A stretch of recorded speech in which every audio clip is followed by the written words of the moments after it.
네, 경제 소식을 빠르고 친절하게 전달해 드립니다. 오늘 굿모닝 경제는 허준영 서강대학교 경제학부 교수와 함께하겠습니다. 어서 오세요. 어서 오십시오. 자, 우리나라 경제를 둘러싼 우려 갈수록 좀 커지고 있는 것 같습니다. 수출 부진이 사실 가장 큰 부분인 것 같은데 이런 상황을 좀 극복하기 위해서 정부가 무역 수출 금융을 사상 최대 규모로 공급하기로 했다. 이런 소식이 전해지고 있어요. 일단은 이 무역 수출 금융이라는 게 좀 어떤 개념인가요? 그러니까 수출을 장려하기 위해서 저희가 이제 수출을 할 때 수출을 해서 물건이 그쪽에 인도가 돼야지 대금을 지급받지 않습니까? 근데 그 전에 물류 비용이라던가 생산 비용, 원자재 확보 비용 등의 여러 가지 비용이 들지 않습니까?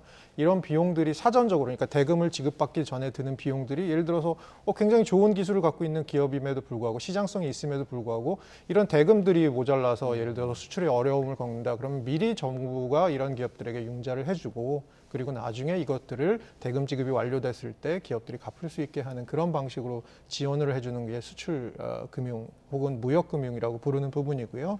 최근 들어서 이것이 또 조금 더 중요해진 게 저희가 이제 원래 경제학을 생각을 해보면 원화가 조금 약세가 되면 우리나라 가격 경쟁력이 살아나서 수출이 보통 늘어나는 경향이 있었는데 최근 들어서 원화가 약세되면 수출이 오히려 줄어드는 이런 패턴이 반복이 되고 있습니다. 이걸 중요한 이유 중에 하나가 달러화가 강세가 됐을 때, 즉 원화가 약세가 됐을 때 수출 금융이 대부분 이제 달러화로 필요한 부분이거든요. 그래서 이런 것들의 달러화 자금 조달이 조금 어려운 부분이 있지 않나, 이런 것들에 대해서 정부가 선제적으로 대응을 해서 최근에 이제 저희가 무역 수지 같은 경우는 3개월 연속 흑자를 내긴 했습니다만 전형적으로 수출이 줄고 수입은 더 많이 줄어서 생기는 불황형 흑자로 지금 보고 있는 견해가 많거든요. 그런 측면에서 하반기 그리고 내년의 경제, 우리나라 경제는 수출 부분이 굉장히 중요한 역할을 할 것이고 이 부분에 있어서 정부가 선제적으로 대응을 하려고 하는 것 같습니다. 그럼 이런 지원이 그 수출 상황을 좀 타개하는데 좀 효과적이라고 좀 생각하세요? 아무래도 지금 말씀드린 것처럼 여러 가지 시장성도 있고 함에도 불구하고 자금이 단기적으로 부족하기 때문에 수출이 안 되는 기업들에 있어서는 숨통을 트여줄 수 있을 부분이라고 생각하고요. 그리고 달러가 지금 뭐 고점을 찍고 최근 들어서 다시 이제 1,310원 정도로 내려오곤 있습니다만 여전히 1,300원이 넘은 지금 원달러 상황에서 이제 아무래도 기업들이 느끼는 이런 환율 부분의 부담도 분명히 있을 것입니다. 이런 부분들에 대해서 정부가 조금 보조를 해준다, 도와준다라는 개념으로 생각을 하시면 좀 도움이 될 것 같습니다. 네.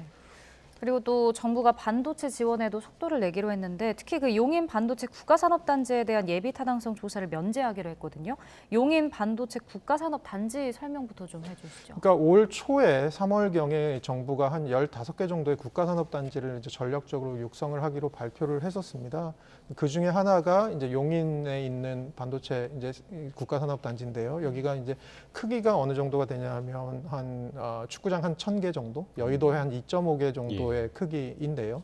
이 대규모, 그러니까 단일 규모로는 가장 크다고 하더라고요. 이 대규모의 산업단지를 유치함으로써 여기서 집적의 효과, 모아놓는 것의 효과를 누리게 한다라는 것이죠. 그래서 대표적으로 생각해 보면 저희가 용인이나 평택 쪽에 지금 반도체 생산 기업들이 많이 있고요. 그다음에 판교에 테크노 기업들이 굉장히 많이 있고 또 주변에 이런 중소기업들이 이제 연관 기업들이 굉장히 많이 있습니다. 이런 것들을 모음으로 해서 이제 집적의 효과를 좀 누리겠다. 그리고 반도체는 우리가 잘하는 부분인데 지금 일시적으로 좀 어려움을 겪고 있는 부분이니까 우리가 다음 스텝을 위해서 반도체 메가 클러스터를 구축해서 우리나라 반도체 생태계를 좀 업그레이드 하겠다라는 개념으로 생각해 주시면 될 것 같고요. 삼성전자가 이미 여기에 300조 정도를 투자하기로 약정을 해놓은 상태거든요. 그래서 이게 지금 용인 반도체 산업단지라고 생각하시면 될 것 같습니다. 그러니까 예비 타당성 조사를 면제하기로 했다는 건 이 산업단지 조성을 빨리 하겠다 이런 의지로 좀 볼 수 있을까요? 네, 맞습니다. 예타를 하면 예비 타당성 조사를 하면 보통 한 6, 7개월, 아무리 짧게 잡아도 6, 7개월이 걸리거든요.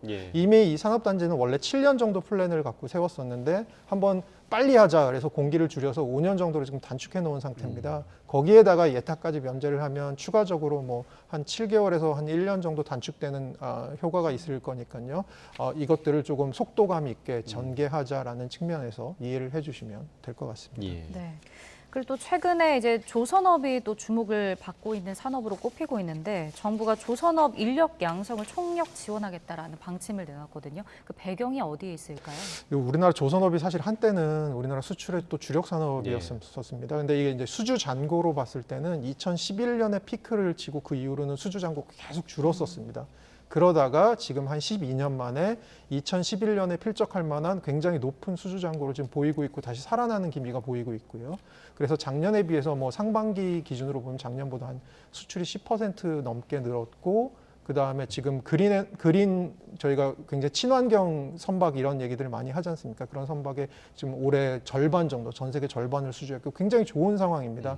이런 상황인데 이런 상황에서 모멘텀을 얻기 위해서 뭐가 필요하냐? 혹은 반대로 생각해 봤을 때 이 산업에서 좀 부족한 부분이 뭐냐? 그럼 인력이 지금 최근에 예. 수급이 잘 안 되고 있는 부분이 있거든요. 그러면 인력이 잘 수급이 안 되다 보면 일할 사람이 없는 것 플러스 일을 할 사람을 고용하더라도 굉장히 비용이 비싸지는 것들이 있기 때문에 대기업들은 버틸 수 있습니다만 관련된 이제 중견 기업들 이런 기업들이 아주 많이 있는데 이런 기업들까지는 조금 부담이 갈 수 있습니다. 이런 측면에서 정부가 인력 양성을 조금 도와주겠다 혹은 인력 양성을 조금 서포트하겠다 이런 의미로 생각을 해주시면 될 것 같습니다. 네. 자, 또 여러 대책 중에 우리가 이제 유커라고 부르는 중국인 단체 관광객을 유치하기 위한 그런 대책도 있었는데 뭐 여러 가지가 있었습니다. 전자 비자 발급 수수료를 면제하겠다. 또 면세 쇼핑 환급을 간소화하겠다.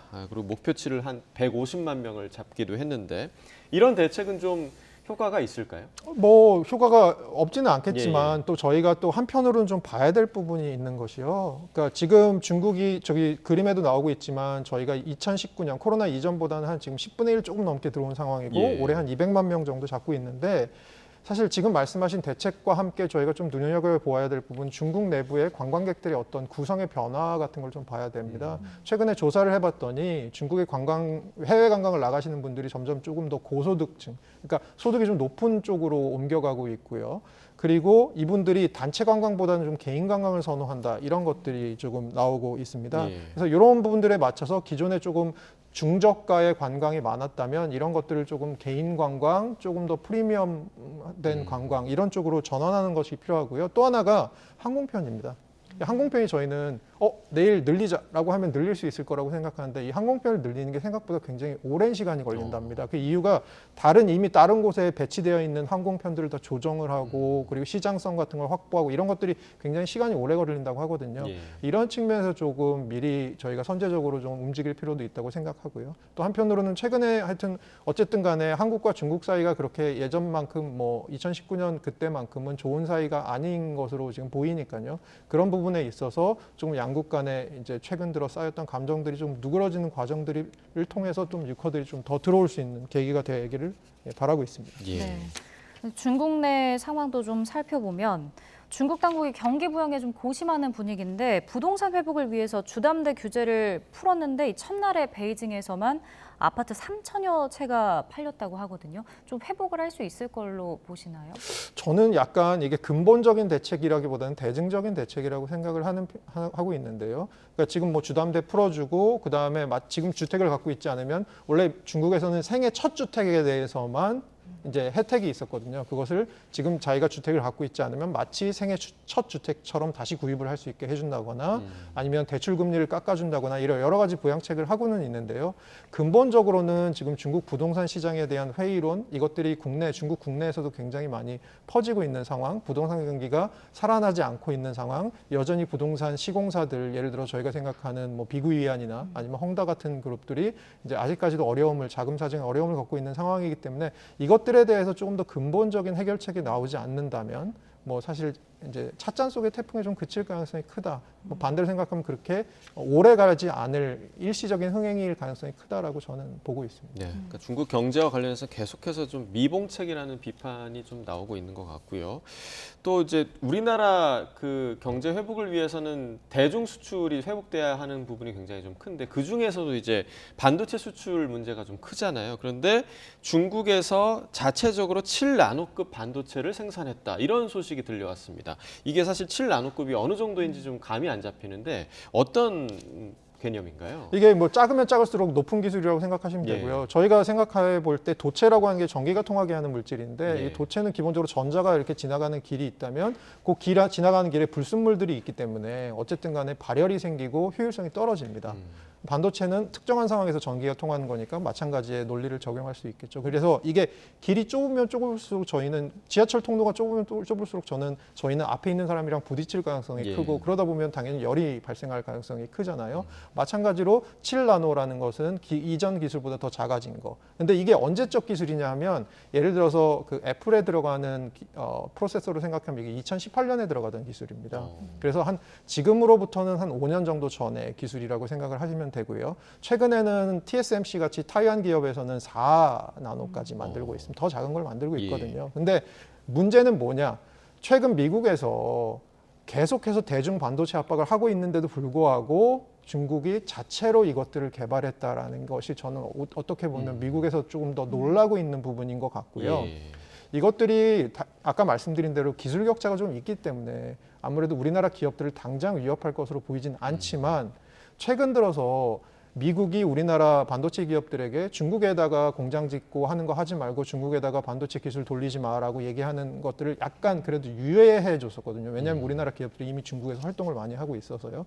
근데 미국이 이것들에 놀라면서 우리나라 기업들을 더 압박을 해서 중국으로부터 빨리 이제 기업들이 발을 빼게 한다면 우리나라 기업들의 운신의 폭이 좀 줄어드는 부분, 이 부분들을 오히려 조금 더 걱정해야 되는 게 아닌가라고 보고 있습니다. 그러니까 지금 말씀해 주셨는데 기술 격차가 지금은 좀 있다 하더라도 앞으로 중국 반도체 기술이 더 발전을 하면 우리 입장에서는 반도체 수출에 좀 부정적인 영향을 끼칠 수밖에 없지 않을까요? 네, 지금 반도체 산업이 말씀해 주신 대로 사실은 굉장히 경쟁이 격화되고 있고요. 단순히 우리나라와 대만, 일본 이런 기업들만이 아니고 중국이 어쨌든 간에 지금 내수화를 하려고 하는 입장이다 보니까 기술을 계속해서 아마 쌓아 나갈 겁니다. 그렇게 되면 중장기적으로 사실 우리가 중국의 반도체를 수출해서 지금 얻는 굉장히 수출의 이익이 컸었는데 이런 부분들에 대해서 기조적으로 조금 줄어드는 부분이 생길 수밖에 없고요.